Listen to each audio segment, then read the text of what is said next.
jets fired off.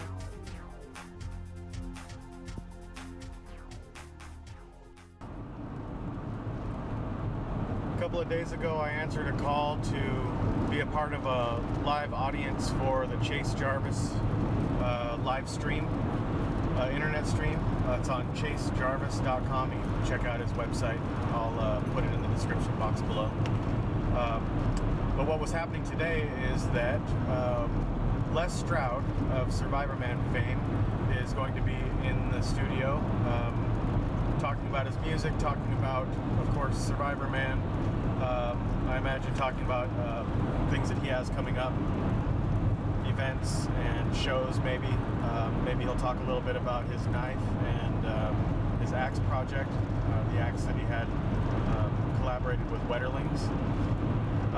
They said that after the broadcast, the studio audience will have kind of an informal question and answer and autograph type session, and I'm hoping that we can get a few minutes with him just to shoot a couple questions and bounce a couple things off of him and see what he has to say. So stay tuned. It's a lovely foggy day, and so could you just tell us who you are, Sure. what you do? Well, first of all, thanks for the opportunity to come in here and hang out with a guy like Les. No problem. You know, he's arguably the pioneer of the Survivor Absolutely, genre. he invented the genre. We did, absolutely. So my name is Chase Jarvis. I'm a photographer, a director, and an entrepreneur. Being a creative is the only job I've ever known, and I'm not technically a host, although for the last 3 years I've done a once-a-month show that's where I bring in the people that inspire me, my peers, friends of mine, who are, I'm reasonably well connected just by the nature of the work that I do in photography and fashion and media. So friends of mine who are award-winning actors, folks, Grammy award-winning musicians, folks like Les from television. I like to bring them on and share what it is that they do with my followers and fans, and give them a platform to say what it is that they want to say. Now I know it's Chase Jarvis Live. Sure. Is there anywhere that my viewers or we Sure. can go back and watch the show? Absolutely. I have a YouTube channel as well, which is achaser123. Okay. And it's been around for a little while. You should be able to find it rather quickly. And socially, I'm just at Chase Jarvis, and at facebook.com/ChaseJarvis. You can find me on the web. If you put Chase Photographer, there'll be plenty of listings. So, awesome. Yeah, thanks a lot for bringing your camera. And for those folks out there, if you're interested in awe and creativity, my goal in the world is to make the world a more creative place. So check it out. Great. Thanks so much again. Of course, my pleasure. To the audience and you folks out there, my name is Chase Jarvis. Welcome to another episode of Chase Jarvis Live. I'm a photographer and a director. I hope you're familiar with my work. We have an amazing show for you today. So, today's guest is fascinating, and before I personally introduce him, I want to cut straight to a video so you can see a little bit more about my man Les Stroud. So take it away, that little video you got queued up. Let's see that now.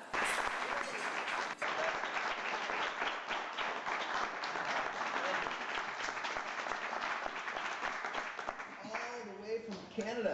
Yeah, all the way from Canada. And you're a little under the weather today, so I'll take Yeah, it. it happens. Yeah, I don't want to cancel out on you. So. I appreciate you sticking through it. He's surviving his cold. Thank you so much. He's a survivor, man.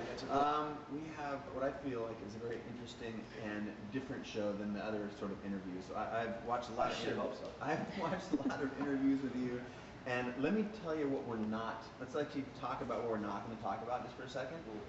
Eating scorpions. How long have you survived in X? What's the coldest temperatures you've ever been? So I'm not going to go there, because what I want to focus on is your creativity, your innovation in filmmaking, and the thing that made you famous, I think, which is your drive and desire to do something different than the rest of the world. So before we let all that other stuff go, like eating scorpions, anything you want to say about that? No. Chase and I, when we had our dinner, we had dinner last night, and that was one of the things, is that so many interviews, and the first question was, the grossest thing you ever ate? Hardest place to survive? What's the worst climate? It's always, and they're in the FAQs, and they're on 35 different interviews, so We're not going to do that. But, so with Sago larva, in the snow, there you go. You have done something remarkable, in my humble opinion, in finding a way, A, to sync up your passions with a career, and and B, stand out from a noisy crowd, super noisy crowd. How many people want to be in television? A gazillion. I recently saw a stat. They surveyed, I think it was 10,000 people, and 60% of the people wanted to be famous. That's a, I mean, a big part of that is reality television. The reality TV has really sort of opened up that whole sort of portal of YouTube and Andy Warhol. We'll all have our 15 minutes, right? Yeah, that's true. So let's go back to the question that I opened with, though, which is you've done something different by fusing your passions together. And there's a lot of people in the world that want to do that and they can't, or they won't, or they don't. A, what inspired you to do that? Maybe take me back to when you were a boy in Canada, and then B, tell me how. What's the recipe? I think when I was 10 years old, I was watching Jacques Cousteau and Tarzan movies, you know, and I wanted that combination of that life, the awesome adventure of Tarzan and the high-end television, you know, I mean, I was a child of the 70s, so TV was prominent. And I wanted to make that, I wanted to put the two together. And in many ways, lo and behold, if you look at what Survivorman is, it's the perfect hybrid of Jacques Cousteau and Tarzan. Right? So here I am, you know, many years later. So it was, the childhood thing was a dream though. Because at the same time, at the same time of having those dreams, you know, I was still nothing more than a white kid eating white bread and peanut butter in a suburban neighborhood in West End Toronto listening to Styx and Supertramp. You know, nothing, yeah. So, I mean, the inspiration level to think I could do something bigger was not there. I was just a punk kid, you know, I was just a punk doing my thing in the suburbs, you know. And it took the next, you know, 15 years before I started to go, wait a minute, actually I could do that, you know. So that's where it started. Anyway, that's the childhood beginning. Yeah. Yeah. Keep going though, because it's like there's obviously the moment where you realize that you actually could. So what you gave me right there was, I didn't think I could. Here's my background. But at some point, and you said maybe 15 years later, so there was something was going on in your brain in that 15 years, which was. Well, it's frustration, right? I mean, frustration with mediocrity. It's been my lament since I was a kid, you know. Just getting bored of the same old, same old. And so sitting there in Mimico, Ontario, which if you go to the Blue... Let's give a shout out to Yeah, shout out to Mimico. You go to the Blue Goose in Mimico, which is, I think, one of the oldest bars in Toronto. It's got a wall of fame. And on that wall of fame is a picture of Brendan Shanahan, the hockey player, and Survivorman. Yes. Yes! I saw this bar many times from a different angle. So, you know, I really didn't think I could go anywhere as a kid. I didn't, and the other thing too is that we could bring into this conversation is the concept of being an artist. To this day, I consider myself an artist. That's what I think I am. I mean, when I create Survivorman, it might look like a bunch of fire bows and sparking, you know, flame and eating bugs and making shelters, but I still always approached filming Survivorman as if I was an artist. That's why you're sitting on the couch right here. Because yes, my goal is to make the world a more creative place, and I want the most creative people in television and entertainment, and maybe the ones that you out there in the audience might not think of as artists. I know that you are, and there's a personality. We've been, you know, I think there's a lot of similarities in our story. You're sitting here because I find you to be incredibly creative. Well, thank you. I mean, it's funny because when you're a kid, you know, if you can't sketch, you think you're not an artist. Yeah. But I have a good musician friend who said, you know, an artist is a way of being. It's not a skill set. It's a way of thinking, a way of how you philosophically exist in life if you are an artist or not. I think I lived so much of my life frustratingly through those early years as a teenager, wishing I could be an artist though, thinking, you know, and just fearing the mediocrity of being raised with no push from anybody, no push from outside sources ever. I think life is so cyclical because now if you look at what I do, between Survivorman became the hybrid of Jacques Cousteau and Tarzan.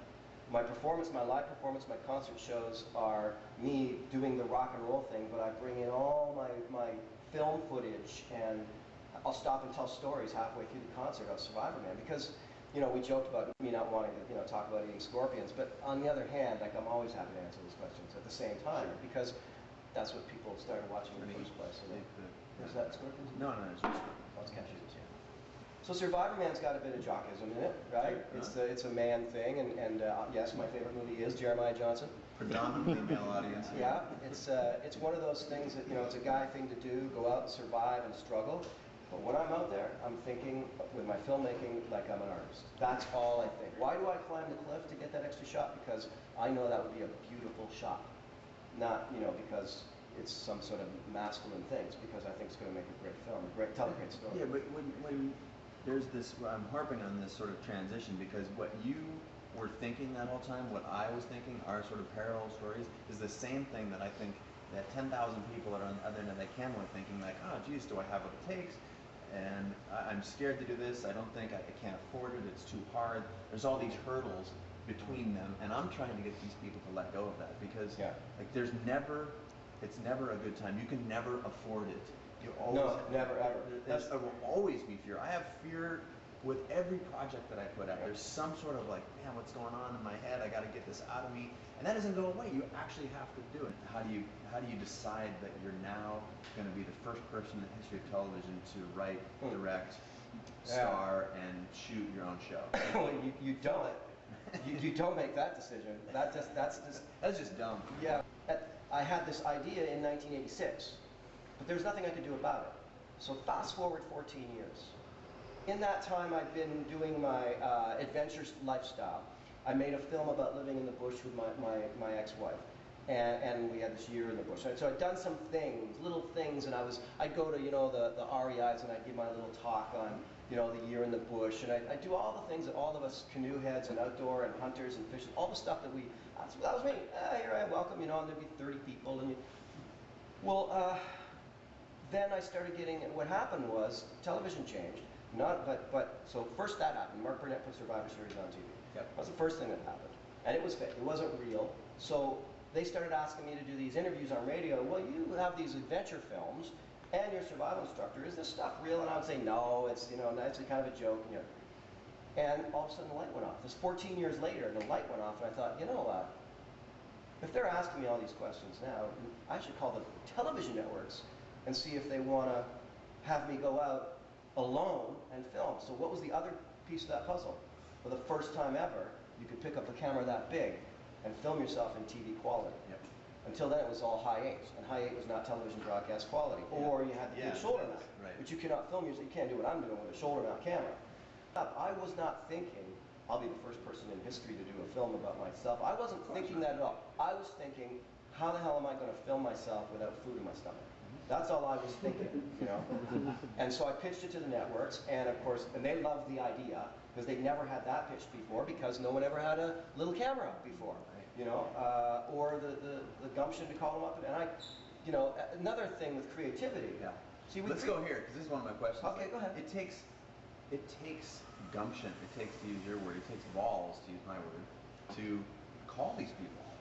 And you don't know the right person. I mean, and I think there's this perception that it's a huge barrier to entry. Like, I can't do this. I have an idea. That's not true. If you have an idea and you want to realize that idea bad enough, you will find a way. How was it for you? They said this is exactly what we were looking for, and we didn't know who to call. No, that is what they said. That's exactly what they said. But I want to go on what you said because I think the cold call is magic. Yeah. I literally sat on the edge of my bed in my bedroom with the phone up saying, "This is Les Stroud calling from Wilderness Spirit Productions." Doesn't that sound professional? I was in my bed. I probably had my track pants on. And so I tried to make myself sound professional. Now, I had done one independent film, and it had won a couple of awards. Now, won some awards. It won a local film thing in Muskoka. It's not like it won an Emmy, So most rented movie at the library, right? Yes, exactly. Most rented movie at the library in the town of 800. So, where I shot the film. Right. And you put all 800 people in the film. That's right. They're all their names are all at the end. And I always intended that Survivorman needed to move people. Now, I've told this story before, and I want to tell it for you because this is, I think this is a bit to where you're going, is every single day on every Survivorman shoot that you guys have ever seen, I would sit down by the edge of the shore just like this, rocks, water, wherever I am, the desert, and I would sit there, and maybe it was, I'd been sleeping in the shelter or whatever, and I would meditate, talk to myself, pray, whatever you want to call it, and I would say, whatever I'm going to do today, let it be something that influences people in a positive way and is inspirational. And then I would think, how stupid is that? I'm going to build a shelter. How's that? Well, you know, a year after the first Survivorman came out, I started getting emails from people. Things like, you got me through 8 months in the hospital on my back because of your show. My son and I are back together again because of your show. I got out of an abusive relationship because of your show. That connection should not even be made. It's just a silly TV show. But you see, I focused my intention, my artistic intention, which was to create a positive change in people's lives, and it had I love it. Pick one. Excuse me? What's that? A little mic issue going on? Oh, we got a little mic issue. You Oh, can just so I gotta hold this? Yeah, no, it's so there's all kinds of questions that have been coming up on my screen. Still deep. See, if I'd set this up.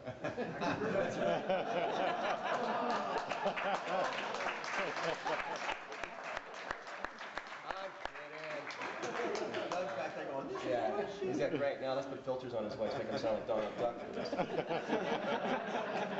All kinds of questions are coming in from all over the world. How do you decide what and how much photo gear to bring on these crazy Survivorman trips? It's literally, you know, and this is the thing.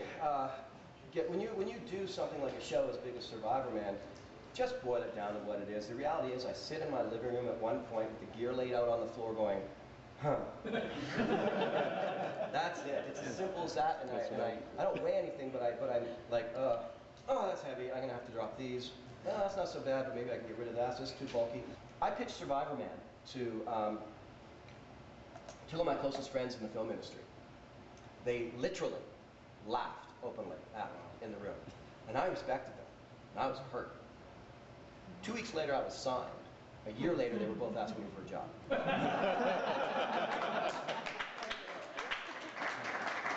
So it was. I love those knives and the axes and the process of that. I had a lot to say.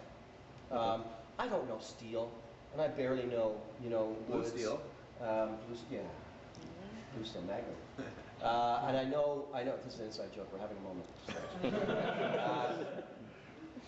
But I knew feel and texture and the way it was going to work for me in the bush. So, and the same thing when Camillus approached me to do the more technical knives, it was all about, like I had Heli and Wetterlings in Norway for the handcraft, earthy, touchy, beautiful knives that I could do.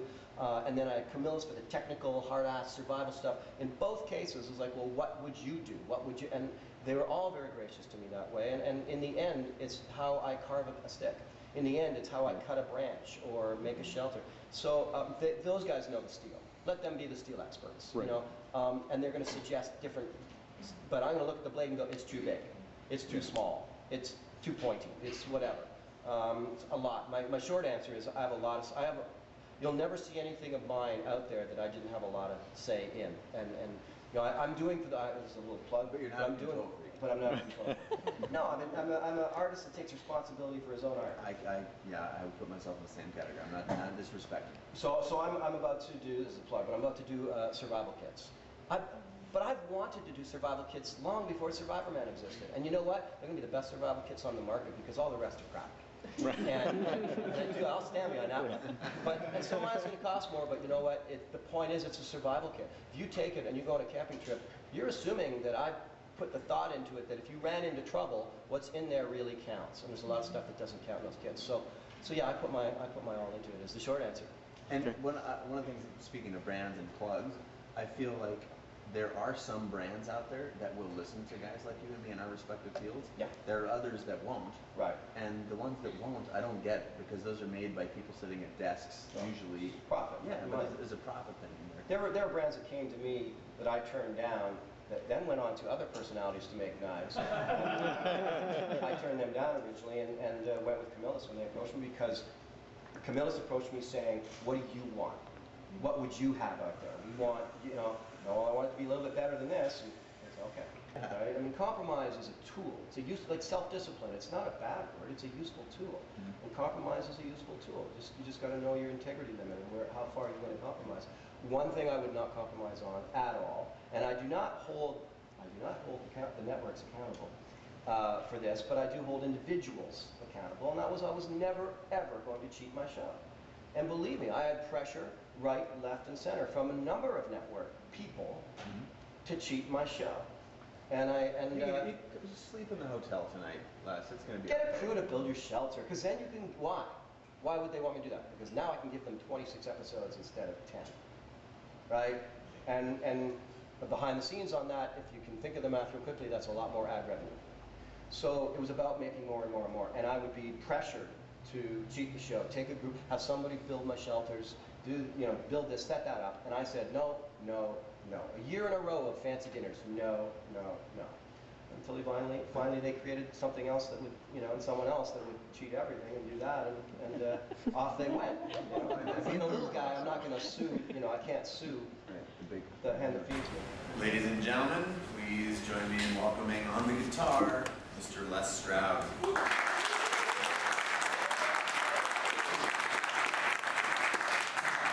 Rain falls across the lake. It sounds like the forest crying. Wind blows through the trees. It sounds like the forest dying. All these voices from our lands need to hold on to each other's hands. Bleeding hearts and the artists have all got to go.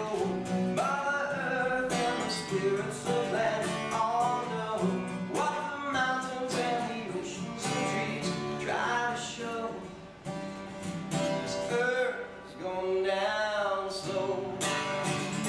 No matter how far you go, the earth is going down slow.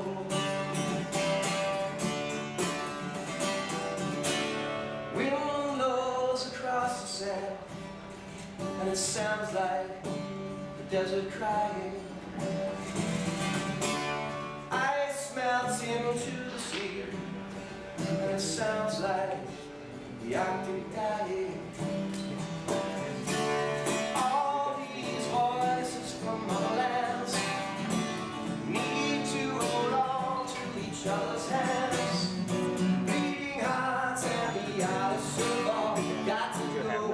Mother Earth and the spirits of land all know what the mountains and the oceans and trees try to show.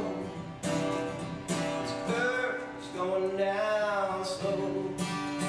No matter how far you go, this earth is going down slow.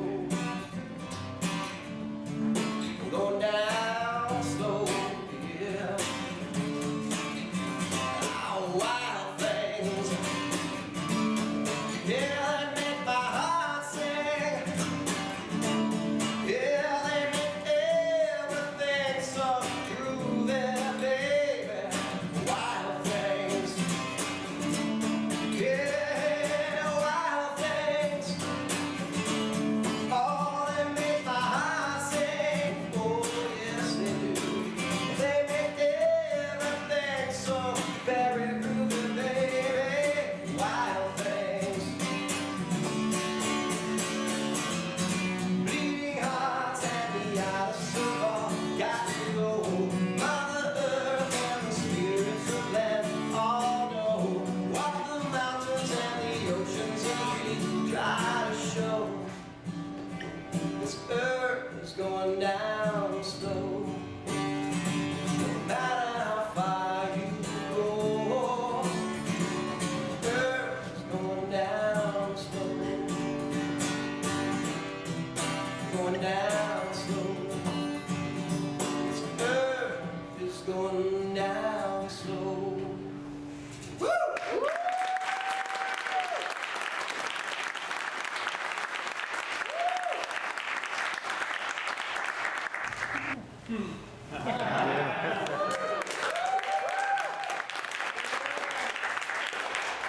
You ready? We blow out the sound system here. On board!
clear. You guys, thank you so much.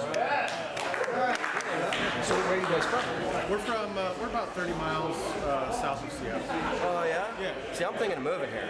Are you? Oh yeah. I love it. Yeah, this place is so amazing. Yeah, that's what I hear. Yeah, just the terrain. I mean, you have. You get the outdoor life so close by. Yep. And yet the city's funky, you know, and kind of got a funky, cool thing to it. It's a hotbed of music. So Yeah. there's a lot, you got a lot going on. What do you guys do? Well, you're a knife maker. Yeah, and gun holsters and knives and gun holsters. Yeah. Awesome. And She works for. I work for a cellular company. Yeah, okay. Chop. It's okay. Yeah, I have this wee little YouTube channel, so I have a small amount of viewers, and it's funny how much your show influences how I live. It was really funny because my editor and I, we'd sit and watch, and there were things that we would do on the show that we know no one else had done. And we'd do it, and about 2 years later, a year and a half, you'd start seeing it happen on a whole bunch of other shows. And these were producers that I knew my show, and you're watching going, look what he's doing there. Yep. You just got that right Is from my that show. flattering though? I mean, It's flattering. It's not sour grapes. It's flattering. It's like, that's pretty cool. I know that was, not everything, but certain things just feel like there's no reason for them to do that. And they maybe, like I say, maybe I know who they are and they know my stuff, except that they've been watching my show and they're stealing from me. That's okay. One thing I have not done yet is I haven't set the camera up, walked a half mile down the road, and then come back to You don't have to do that. Yeah, I have to do that. I have no option. Makes for some awesome shots though. Yeah. Well, really nice to meet you guys. You too. Thanks so much for coming out today. Yeah, it was Yeah, great. thank you Did very you take much. off work today then? Yeah. Well, thank you. Yeah, our pleasure. Yeah, whatever. Bye, guys. Thank you very much. My pleasure. Really appreciate it.